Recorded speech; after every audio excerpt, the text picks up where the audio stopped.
Hi everybody and welcome to our Wednesday TNT. It's the 6th of September. Our weather has certainly improved down this part of the world. Hopefully it's the same for you.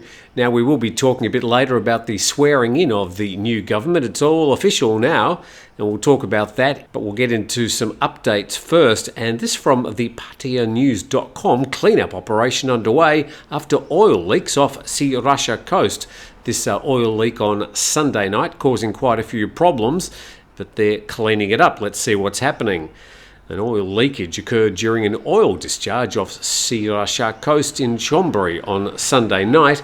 About 45,000 litres of crude oil has leaked into the sea during an oil discharge from a tanker stationed at the Single Buoy mooring, owned by the Thai Oil Public Company, and the company promptly addressed the situation.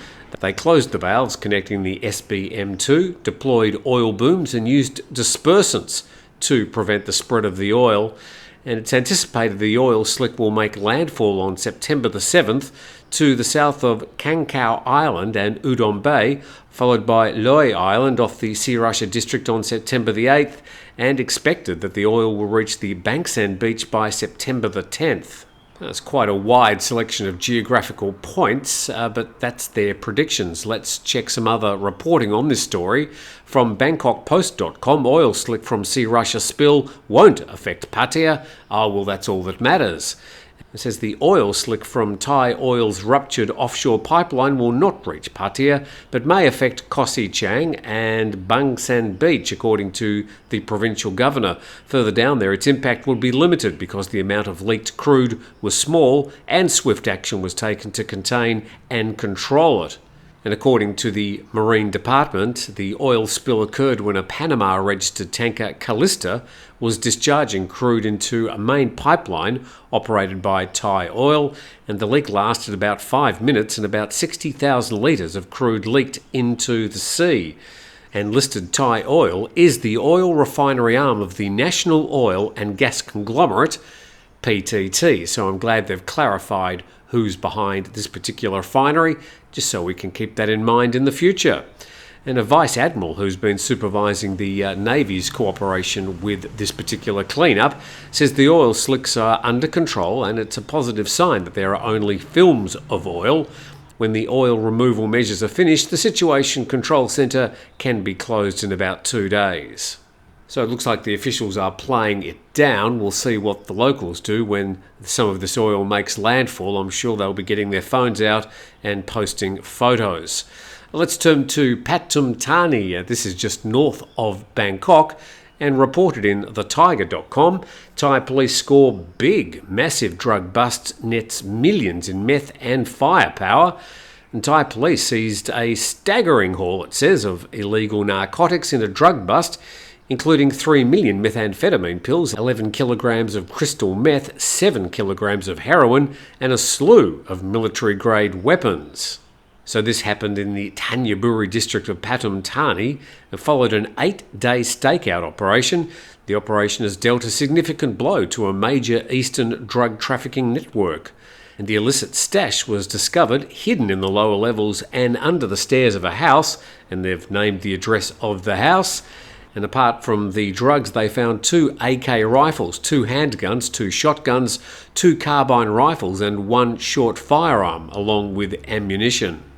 And the drugs seized had been transported in various forms, including in foam boxes and fruit crates from Chiang Rai.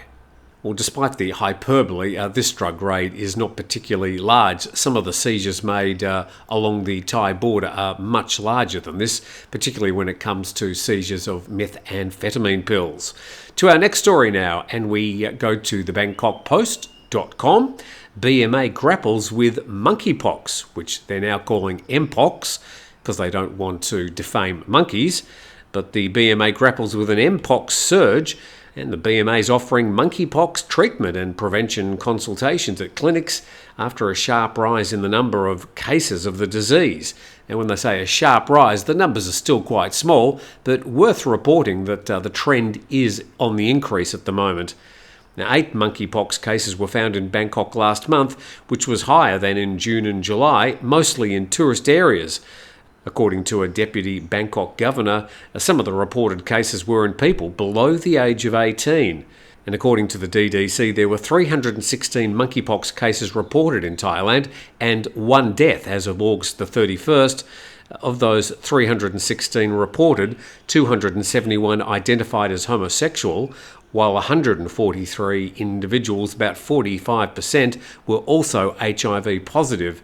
Now, of those infected, 277 were Thai citizens, 36 were foreign nationals, and 3 didn't disclose their citizenship status. And there were 198 cases reported in Bangkok, 22 in Chonburi, 17 in Nonthaburi, and 12 in Samut Prakan. And it says the majority of cases involved individuals between 30 and 39, followed by 20 to 29, but the number of patients aged between 15 and 24 has grown significantly, according to this report. And the DDC said that while most mPox cases involved males of working age, 16 minors were among those infected in August. And the article goes on to list places where people can go if they'd like to have a consultation and get checked out. And you can freeze those if you would like to avail yourself of those services. So that story reported in the BangkokPost.com. I'd like to thank our sponsors, 5 Star Marine. If you'd like to head out into Phang Bay off the coast of Phuket to any of those beautiful islands or beaches, even at this time of the year, they're experienced and they have their Captain's Choice program where you can say, just take me anywhere. I just don't want to get too much wind and rain. So they'll check out what the best places to take you to avoid the worst of the weather, and you can still have a great day out even at this time of the year. In fact, today looks like there's going to be no rain in the southern island of Phuket anyway, so good luck to those people heading out with 5 Star Marine. Now, there's a link in the description not only to their charity bash on October the 7th, but also a general discount for TNT viewers.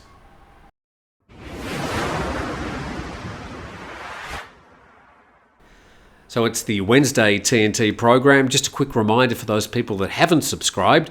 If you do subscribe, it really helps the channel. There's no cost involved. We don't send you any emails or anything, but it just means that you'll get the occasional prompt when you sign into YouTube of our latest videos. Now, we're heading to the Southern Island. Well, I'm here on the southern island of Phuket. Let's see what's happening. This is an update from a story we did yesterday, and the PhuketExpress.com reports that Tuk Tuk taxi driver surrenders in Patong after shooting fellow taxi driver. And the Patong police told the Phuket Express that Mr. Cosset, a 36-year-old, has surrendered to the Patong police.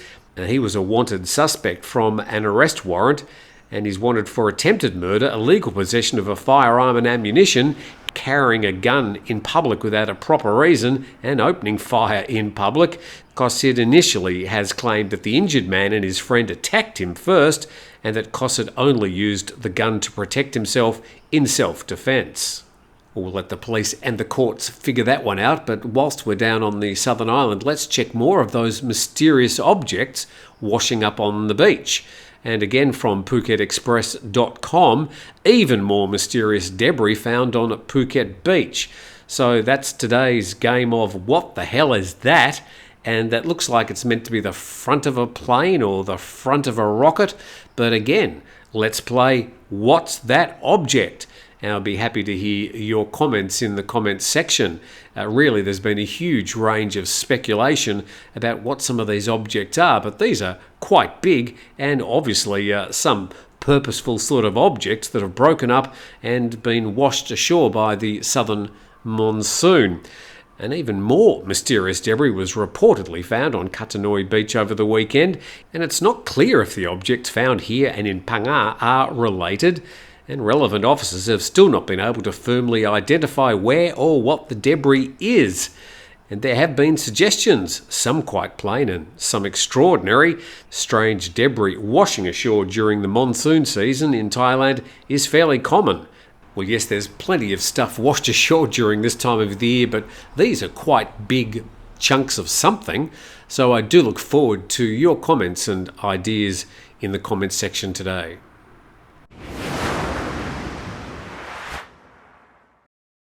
Now, we'll be speaking about two proposals, big projects coming up for Thailand in just a moment, but first, some coverage of yesterday's big ceremony at the Dusit Palace.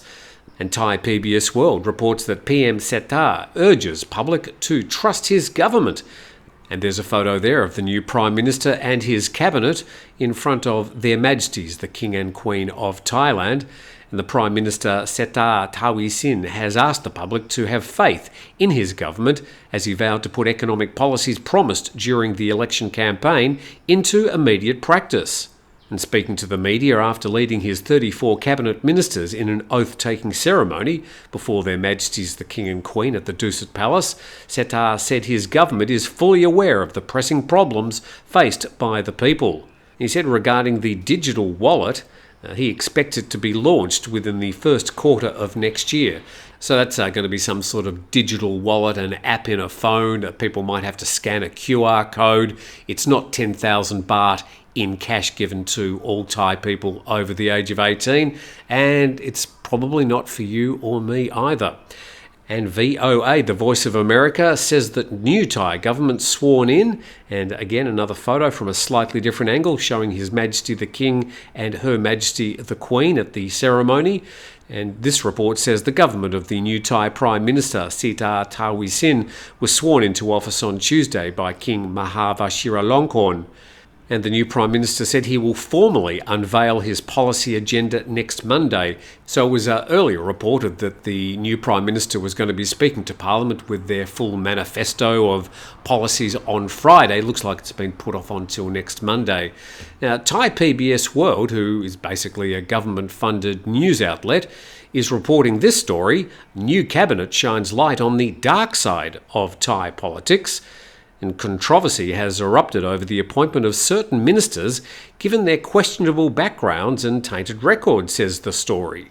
And Wonwichit Bunprong, a political science lecturer at the Rangsit University, said Sita's cabinet lineup looks like the result of a sharing of benefits. He said, I don't want to call it a mafia cabinet, but these people are considered influential figures with political connections. The legitimacy of their appointments is being questioned. So the government's own website is throwing a few of the new ministers under the bus. I think you know who one of them is. Names drawing the most scrutiny are Tamanat Prompao, newly appointed Agriculture and Cooperatives Minister. Chada Tai said he's the Deputy Interior Minister, and Police General Prachawat Wongsuwon, who, apart from other things, is the younger brother of the Palang Pracharat Party leader, General Prawit Wongsuwon. So a few dark horses in the cabinet, let's find out a little bit more. Australian newspapers report that Tamanat Prompao was arrested in Sydney and convicted of smuggling heroin into the country as a junior army officer in 1993. He served time in jail before returning to Thailand, only to be arrested again and jailed for 3 years over the murder of a gay academic. This is part of the Tamanat Prompao story I wasn't aware. After being appointed the Deputy Agriculture Minister in 2019, Tamanat dismissed the Australian drug case as a misunderstanding, claiming he was just an innocent bystander. He said Australian police were merely charging him with failing to report knowledge of drug dealing. However, the Sydney Morning Herald reported that Tamanat had pleaded guilty and accepted a 4-year minimum jail term before eventually being deported back to Thailand. So that's the misunderstanding. And as for the murder case back home, Tamanat said the criminal court acquitted him after finding 2 other men guilty. And critics have also expressed suspicion that his doctoral degrees are bogus. Tamanat insists his educational credentials are legitimate, but has voiced doubts over whether the university involved meets required standards. He's also been accused of plagiarising his PhD dissertation. So I'm sure a lot of this could be cleared up if people cared to check the details. As for the other person mentioned, Chada, who lost both his parents to murder when he was still young, was arrested on suspicion of masterminding the 2003 killing of a Thai MP secretary. That was the Thaksin Shinawatra government at the time. He insisted on his innocence and was eventually acquitted in court in 2005. He's now a key figure in the Phumjai Thai Party, the second largest partner in the government coalition after Pheu Thai. So I'll put a link in the description of this video to that full story. There's quite a lot more detail in there if you'd like to have a wade through. To some projects now that are being proposed. Be interested to hear what you think about these. And we go to igamingbusiness.com, Thailand casino landscape forming as details remain fuzzy. And Thailand will legalise casino gambling, so the story claims, within 3 years, prompting a gold rush among international and regional operators. And this is according to knowledgeable sources telling iGame Business. And Destination Capital CEO says Thailand will do it, but the question is what it will look like. Thailand has a once-in-a-generation opportunity to become one of the most successful gaming jurisdictions in the world. And he says Thai gaming could blossom into the Philippines on steroids. And obstacles include the regulatory environment, as Thailand ranks 101st in Transparency International's latest Corruption Perceptions Index. Opposition ranges from Buddhist clergy to underground casino stakeholders and political tumult. Well, none of that's really going to get in the way. At the end of the day, it's up to the government to decide whether they want to introduce casinos and change the laws. There's been nothing in this government's manifestos or any of the parties running for election back on May the 14th that suggested anything about casinos in the future. Still, iGaming Business dug up a few people to get some supportive quotes, including the Hard Rock International, who said they're absolutely interested. Also, the Las Vegas Sands founder, Sheldon Adelson, expressed enthusiasm for Thailand during a 2005 CNN interview. They've had to dig pretty deep here. And then Alderson's successor, the Sands chairman and CEO Robert Goldstein, said, "We're certainly looking hard at Thailand and we'd love to have a presence in the future." Well, that's a future yet to come. There's just been no talk in the Thai government circles about legalising casinos, and I know there's quite a lot of pressure from interested groups, but there's just nothing being mentioned. I'd be very surprised in the term of this current government if casinos come to the top of the pile as regards sort of any new policy. And another thing being proposed, this is much more likely to go ahead, reported in PattayaMail.com, Pattaya to house first cruise terminal in the Gulf of Thailand. And there's a few artist impressions during this article. And it says the Marine Department has selected Pattaya as the site for constructing the first cruise terminal in Thailand. And the project will be proposed to the incoming government. And the Marine Department has a policy to construct such ports in the Gulf Coast as well as the Andaman Coast. For the Gulf of Thailand coast, suitable areas that can accommodate large cruise vessels and ships with a draft of 12 metres were vetted. They say after public referendum and consultation, Bali High Cape was selected as the site for the project. And there's another artist's impression, and it says that the cruise terminal will stretch about 900 metres from the Cape into the sea. And a Marine Department spokesperson says if realised, the cruise terminal will become the first ever site in Thailand that can accommodate very large cruise ships. And he said he was hoping the incoming government would endorse the project. And whilst we're talking about people arriving in Thailand, let's go to the skies. This story from BreakingTravelNews.com, Aeroflot to increase the frequency of flights to Thailand from Moscow. And Aeroflot, in its fall-winter schedule, will increase the flight frequency from Moscow to Thailand. The airline will operate up to 29 weekly flights to Phuket and Bangkok. Thus, from September the 29th, the frequency of flights to Phuket will increase from 5 to 7 weekly flights, and from October the 29th up to 17 weekly services. And from September the 30th, the flight frequency to Bangkok will increase from 4 to 7 weekly flights, and from November the 1st up to 10 weekly services. And earlier, Aeroflot had announced a continuation of the regional flight program to Phuket. Well, it's no surprise that there are so many Russian people in Phuket at the moment, because we've got these direct flights from Russia. I'm sure if there were direct flights into Utapao airport, there'd be more Russian people in Pattaya as well, given of course that there are still plenty of Russian people arriving in Thailand. They're arriving in Bangkok and they can take that 2-hour drive down to Pattaya quite easily.